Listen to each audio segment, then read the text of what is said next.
दोस्तों हमारा traditional asset management का सिस्टम जो है, प्रोसेस जो है वो काफ़ी ज़्यादा डिफ़िकल्ट है और तो और इसमें काफ़ी सारे नंबर ऑफ़ इंटरमीडियरीज़ का इन्वॉल्वमेंट होता है, जैसे कि स्टेट बॉडी या रेगुलेटर्स का। Assets like bond, stock, property और लैंड, इनको इश्यूएंस करना, मैनेज करना एक काफ़ी ज़्यादा एक्सपेंसिव हो सकता है और काफ़ी ज़्यादा टाइम कंज्यूमिंग भी हो सकता है। सो वेलकम बैक फ्रेंड्स, मेरा नाम दीपक गुप्ता है फ्रॉम क्रिप्टो शेल्फ और आज की वीडियो में हम जानने वाले हैं कि टोकनाइजेशन आखिर में होता क्या है, ये किस तरीके से काम करता है और आगे आने वाले फ्यूचर में टोकनाइजेशन जैसे कॉन्सेप्ट जो है वो किस तरीके से हमारे ट्रेडिशनल असेट्स को जो है एक रिवॉल्यूशनरी थिंग में चेंज कर पाएंगे। So without wasting any further time, now let's roll the intro.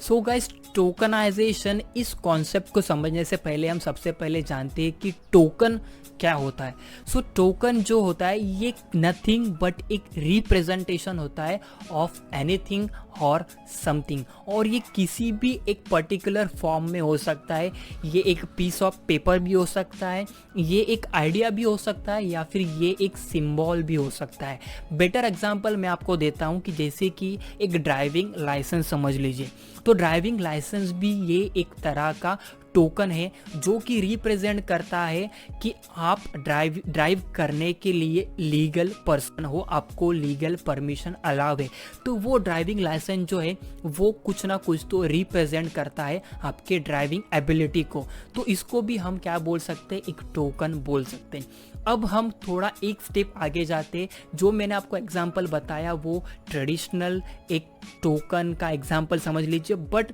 आज के डेट में जो है, जो आगे आने वाले फ्यूचर में जो है वो टोकन को एक स्टेप आगे लेकर जाएगा, डिजिटल वर्ल्ड में लेकर जाएगा, जो कि है ब्लॉकचेन और क्रिप्टो करेंसी। तो ऐसी कई सारे क्रिप्टो करेंसी अभी अवेलेबल है जो ब्लॉकचेन का यूज़ करती है और उसी का आपको टोकन देती है। मान लीजिए कोई भी एक ऐसी क्रिप्टो करेंसी है जिसका अपना खुद का एक टोकन है जो कि रिप्रेजेंट करता है कुछ और, यानी कि वो टोकन जो है वो कुछ सर्विस को रिप्रेजेंट करता रहेगा, वो कुछ यूटिलिटी को रिप्रेजेंट करता रहेगा, वो टोकन कुछ किसी यूज़ केस को रिप्रेजेंट करता रहेगा। बट ये टोकन जो है ये ब्लॉकचेन के ऊपर रिकॉर्ड किया गया है, इसकी वजह से इसकी सिक्योरिटी, इसकी ट्रांसपेरेंसी वो काफ़ी ज़्यादा बढ़ जाती है। पहले टोकन जो पेपर के ऊपर अवेलेबल थे या फिर किसी भी एनी पीस ऑफ फॉर्म या रिसिट बोलिए, अब उस टोकन का एक नेक्स्ट वर्जन आ गया है digital token,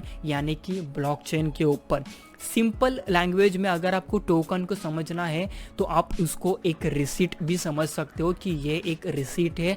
for any service, for any use case या फिर फॉर एनी यूटिलिटी। तो जितने भी ऐसे क्रिप्टो करेंसी जो है उन सभी के अपने अपने खुद के टोकन से, और हर टोकन, हर क्रिप्टो करेंसी जो है वो अलग अलग पर्पस को सर्व करते हैं। तो यहाँ पर मेन जनरली दो टाइप के टोकन्स होते हैं, सबसे पहला यूटिलिटी टोकन और सेकंड सिक्योरिटी टोकन। तो यूटिलिटी टोकन कौन से होते हैं, तो यूटिलिटी टोकन ये वो टोकन होते हैं जो किसी यूटिलिटी को रिप्रेजेंट करते हैं, यानी कि उसके यूज केस को रिप्रेजेंट करते हैं। Basic attention token, brave browser का उनका जो खुद का टोकन जो है वो है बैट, और ब्रेव ब्राउज़र जो है ये एक प्राइवेसी फोकस ब्राउज़र है जिसको आप मोबाइल में और अपने लैपटॉप में, अपने पीसी में आसानी से यूज़ कर सकते हो। और ये बैट टोकन जो है ये एडवर्टाइजिंग के थ्रू जो है आपको रिवॉर्ड में दिए जाते हैं। तो इस टोकन का एक पर्पस है, एक यूटिलिटी है, और इसीलिए हम इसको बोलते हैं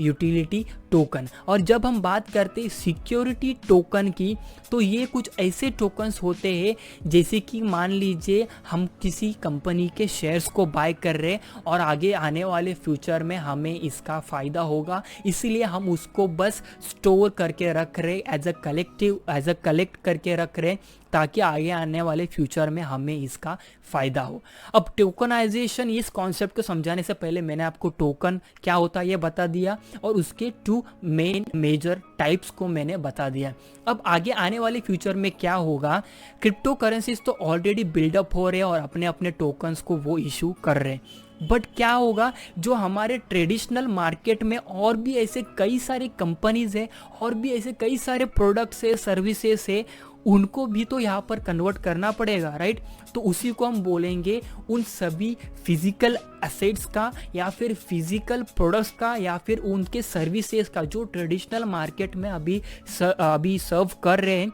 उनका कन्वर्जन हो सकता है टोकन्स में, और उसी को हम, उस प्रोसेस को हम बोलेंगे टोकनाइजेशन। अब मान लीजिए जो भी शेयर्स वगैरह जो है, कंपनी के एसेट्स बोलिए, कंपनी के शेयर्स बोलिए, या फिर आपके लैंड बोलिए, आपके एसेट्स बोलिए, उनको हम एक फिजिकल से एक डिजिटल का एक रूप दे सकते हैं और उसको हम बोल सकते हैं टोकनाइजेशन। जितने भी आपके पास फिजिकल एसेट रहेंगे उसको हम कन्वर्ट कर सकते हैं डिजिटल टोकन में, और उसी को हम बोलेंगे टोकनाइजेशन। अब जो भी शेयर, जो भी कंपनी जो रहेंगे उनके शेयर्स को हम टोकनाइज कर सकते हैं, बट इस चीज़ को करने से पहले हमें सबसे पहले एक चीज़ की ज़रूरत पड़ेगी, जो कि है रेगुलेशंस की। रेगुलेटर्स के मदद के बिना ये नहीं हो सकता, क्योंकि ट्रेडिशनल कंपनी जो है, ट्रेडिशनल शेयर मार्केट जो है, जो भी वो अपने प्रोडक्ट को लॉन्च वगैरह कर रही है या फिर जो भी वो अपने शेयर्स को शेयर मार्केट में बेच रही है, वो अभी रेगुलेशन के हिसाब से चल रहा है, और उसी को कन्वर्ट करने के लिए हमें रेगुलेशंस की भी काफ़ी ज़्यादा ज़रूरत पड़ेगी, और उसी को हम बोलेंगे सिक्योरिटी टोकन। और आगे आने वाले फ्यूचर में ये काफ़ी ज़्यादा पॉसिबल हो सकता है कि जो शेयर आप यहाँ पर अभी बाय कर रहे हो, वो फ्यूचर में कुछ सालों के बाद आप सिंपली उसी कंपनी के शेयर्स नहीं, बट उसी कंपनी के टोकन्स को आप इजीली अपने मोबाइल क्रिप्टो करेंसी वॉलेट में स्टोर कर पाओगे। सो गाइस, सिक्योरिटी टोकन जो है ये अपने आप में बहुत बड़ा कॉन्सेप्ट है। इसके ऊपर एक डेडिकेटेड वीडियो मैं बाद में बना लूँगा, क्योंकि इस चीज़ में सिक्योरिटी टोकन में गवर्नमेंट का हाथ काफ़ी ज़्यादा आता है। प्रिसाइजली बोलूँ तो फिर रेगुलेशंस इसमें होने काफ़ी ज़्यादा ज़रूरी है, क्योंकि यहाँ पर हम ट्रेडिशनल असेट्स को, ट्रेडिशनल जितने भी शेयर्स, बॉन्ड्स वगैरह जो भी प्रोडक्ट जो रहेंगे, उनको हम टोकनाइज करने वाले, उनको हम ट्रांसफ़र करने वाले, रिप्लेस करने वाले, चेंज करने वाले टोकन में। तो आई होप आपको समझ में आ गया होगा कि टोकनाइजेशन क्या होता है, and I am very much sure कि आगे आने वाले फ्यूचर में आपको देखने को मिलेगा कई सारी चीज़ों का टोकनाइजेशन होते हुए। हालांकि ये कॉन्सेप्ट जो है क्रिप्टो करेंसी स्पेस जो है, ये काफ़ी ज़्यादा अभी तक अर्ली है। आगे आने वाले फ्यूचर में इजीली ये हो सकता है। आप इसको इस तरीके से मान सकते हो, जैसे मान लीजिए 90s में जब इंटरनेट आया था, तब हर एक कंपनी का, हर एक प्रोडक्ट प्रोवाइडर का, सर्विस प्रोवाइडर का अपना खुद का वेबसाइट होता था, .com ये वेबसाइट होता था। उसी तरीके से आप यहाँ पर सोच सकते हो, जहाँ पर क्रिप्टो करेंसी स्पेस में, ब्लॉकचेन की दुनिया में, हर एक कंपनी का, हर एक सर्विस प्रोवाइडर का, प्रोडक्ट प्रोवाइडर का अपना खुद का एक टोकन हो सकता है, जो कि ब्लॉकचेन के ऊपर रहेगा। और एंड्रियास एंटोनोपोलस जो है, ये काफ़ी ज़्यादा पॉपुलर है अपने व्यू पॉइंट को शेयर करने के लिए, और उन्होंने भी एक स्टेटमेंट दिया है कि हम आगे आने वाले फ्यूचर में 100 नहीं, 1000 नहीं, बट लाखों और करोड़ों टोकन्स देख सकते हो। आप अपना खुद का टोकन भी यहाँ पर जनरेट कर सकते हो, एज अ कलेक्टिबल के लिए भी आप रख सकते हो। और एक थर्ड टाइप ऑफ टोकन जो है, जो कि अभी धीरे धीरे काफ़ी ज़्यादा बढ़ रहा है, उसको हम बोलते हैं नॉन फंजिबल टोकन, NFTs, जिसमें जो है वो कलेक्टिबल जो रहेंगे, उसको जो फिजिकल कलेक्टिबल जो रहेंगे, फिजिकल आर्ट फॉर्म जो रहेंगे, उनको हम टोकनाइज करेंगे, उनको हम डिजिटल का एक रूप देंगे, और उसको हम बोलेंगे non fungible token. So guys, अगर आपको ये वीडियो पसंद आ गई होगी तो प्लीज़ लाइक कर देना। चैनल को सब्सक्राइब नहीं किया है तो सब्सक्राइब कर देना, क्योंकि मैं चैनल के ऊपर इसी तरह के कुछ नए इंटरेस्टिंग कॉन्सेप्ट को लेकर आते रहता हूँ, ताकि आप भी उसको बड़ी आसानी से सीख सको और क्रिप्टो करेंसी, ब्लॉकचेन की दुनिया को आसानी से एक्सप्लोर कर सको।